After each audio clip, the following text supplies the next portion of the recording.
Now, to our special report this week, we focus on young Nigerian beauty queens who are leveraging their platforms beyond the crown, championing advocacy, community engagement, and meaningful social impact.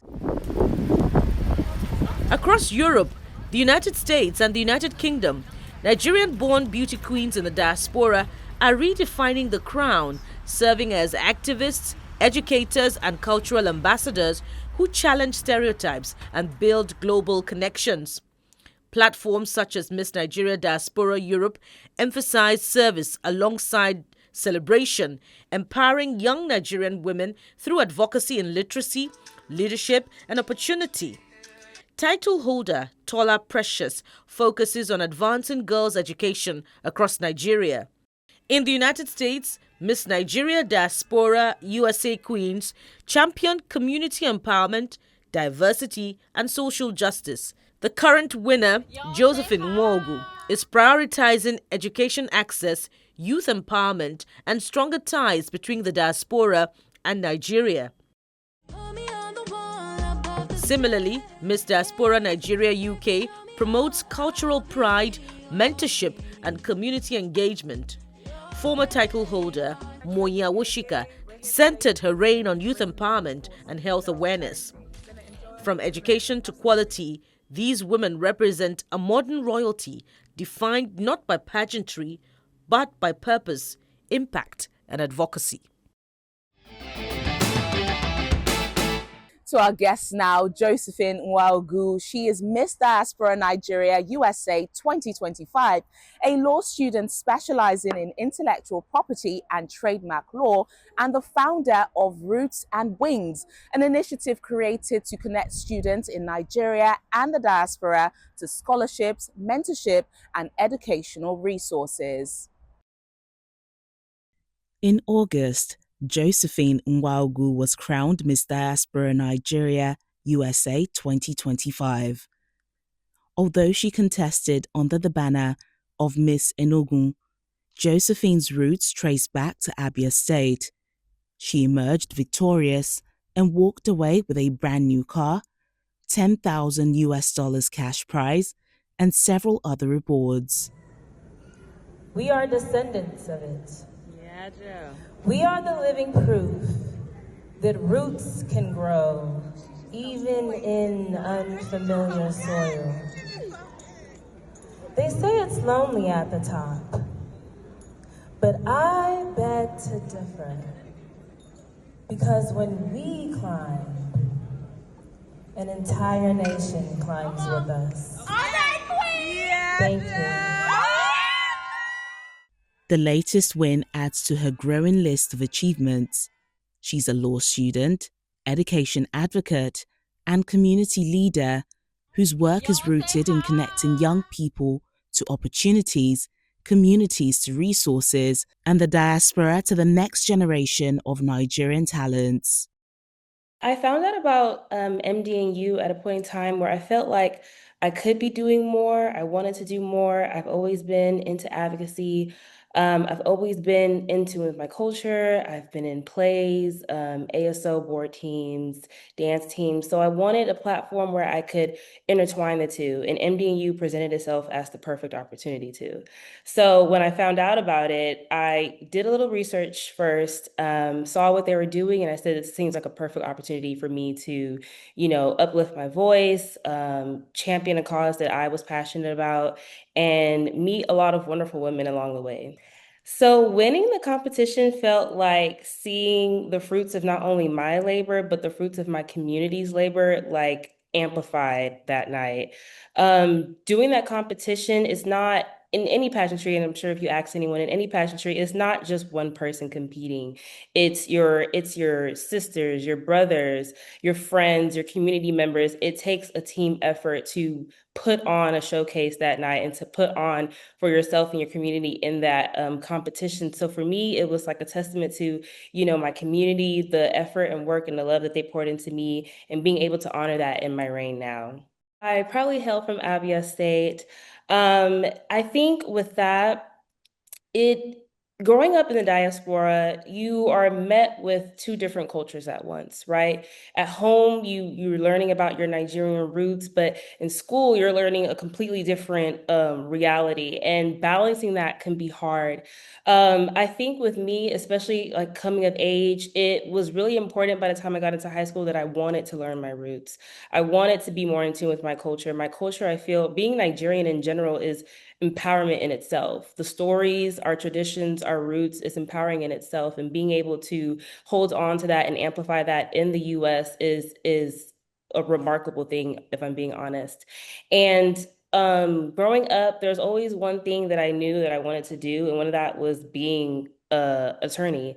I wanted to do law. There was never a question. I knew my whole family is in the medical route, but I knew that wasn't for me. And it was important for me to do that because here in the US, Black attorneys only make up about 3%. And representation to me mattered. I didn't have, anyone in my family who was a lawyer. My mom wasn't educated until, by the time we were in college. So it was really important to honor the sacrifice that her and my dad made to bring us here, or to have us here and come here and make something of that.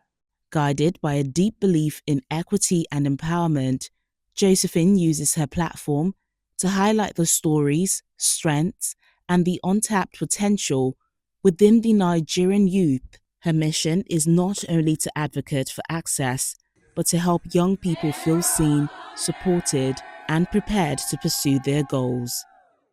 We went to Nigeria last year. We went to the East Abia State. And that was my first time going as an adult. I've been as a kid, but it's a lot different when you go as an adult. And seeing so many young, individuals who were doing other creative stuff and creative businesses and stuff, and had been to primary, secondary school, but after that, that's it, because there's no money to go beyond that. And seeing that they were just as bright, just as capable, but they just lacked resources and the opportunity to do so. And knowing that there are so many routes to, or so many access to resources and scholarship and money that goes wasted, I knew that that was sort of like a duty for me to be able to bridge that gap and be able to pour back into my home state, and knowing that, the opportunities that were presented to me for me to be in this position were not my own doing. So it's also a duty for me to make sure that I put other people in a better position the same way people did for me. So what I've learned even before acquiring all of these hats is that you cannot pour from an empty cup. I think a lot of the times, women are seen as, people who don't have the luxury of taking time for themselves, it's ridiculed or it's talked down upon, because we're supposed to be able to do all of these things, right? But the reality is that we're human. We cannot pour into other people if there's nothing left in our cup. So I've learned to be selfish with my time sometimes, be adamant on my boundaries about what I can and cannot do, and be realistic about what my capabilities are as a human being. I'm not a robot. I can't go on 24/7. I do need to rest sometimes. Sometimes I do need to say no to things, even if they align, because I just don't have the capacity to do so. And so I've had to learn how to do that even more now, because like you said, like there are a lot of moving parts that are currently going on. And even now during final season, like I had to just shut out everything completely, because I had to focus on, my education and securing what I came here for.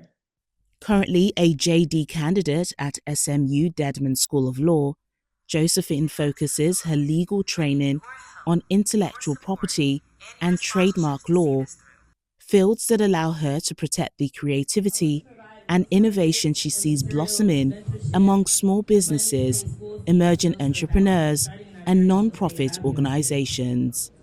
I stand before you today as your daughter, championing a very important cause, and as someone who plans to bring that crown back here to Texas, representing this organization as well.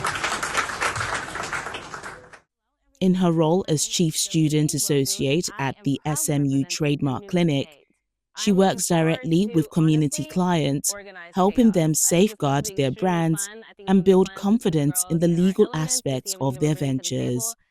This relational hands-on work fuels her passion for service and strengthens her commitment to advocacy. Nigerians, Black Americans, we are entertainment. We are creatives. We come up with a lot of ideas that propel a lot of economies and a lot of generations currently. And knowing that we are at the forefront of that, but we're less protected and less represented in that space, I wanted to do something that still amplified my community and gave me an opportunity to support my community. I think to be able to be concerned about your intellectual property rights and the process of doing so is a luxury. And it's a luxury that a lot of early on stage founders and creators don't have, the luxury of doing. So a lot of them just simply do not know that they have intellectual property rights or know how to go about doing that or have the resources to do so.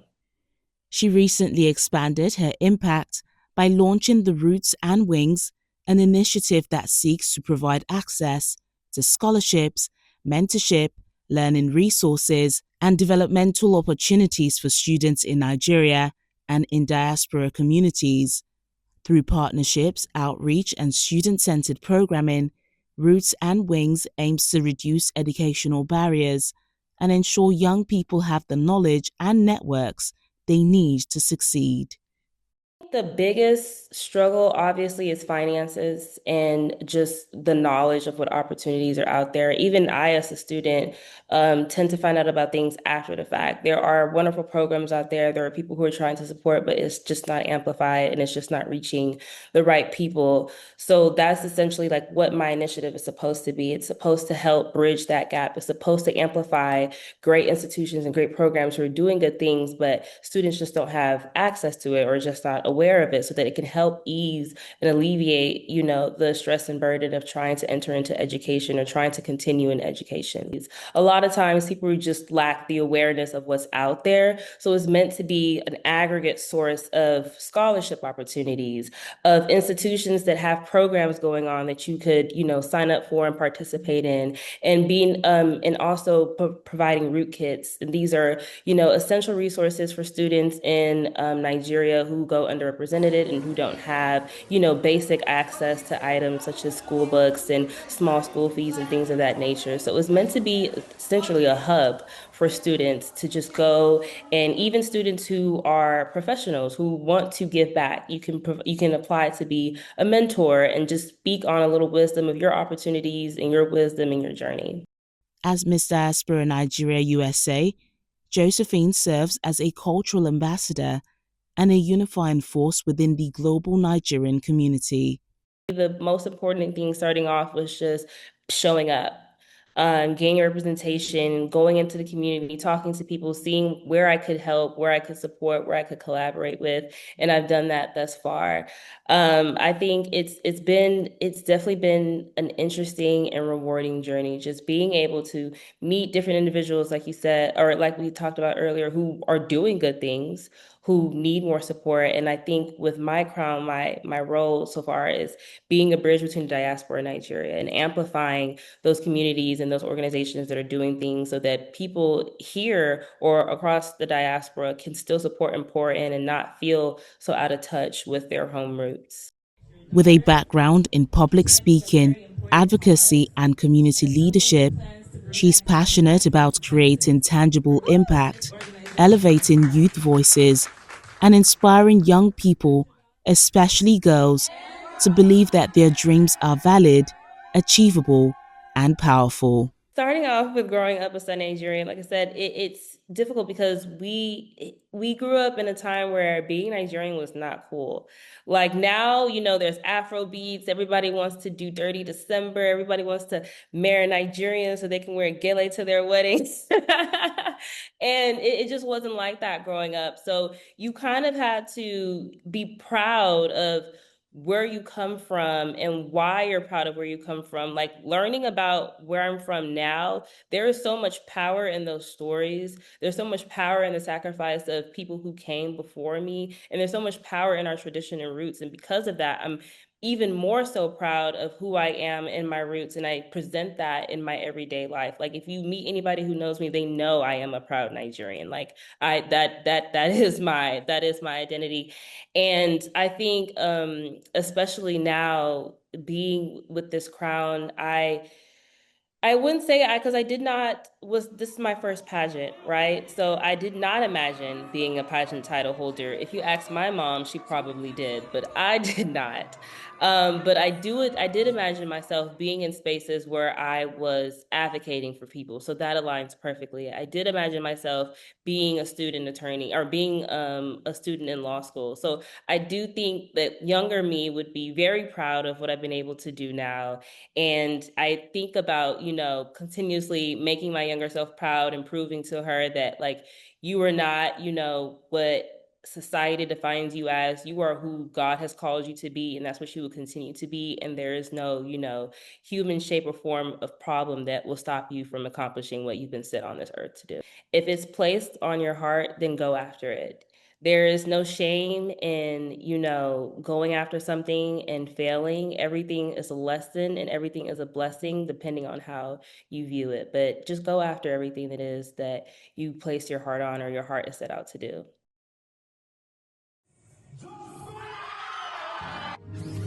All the shine of 1,000 spotlights.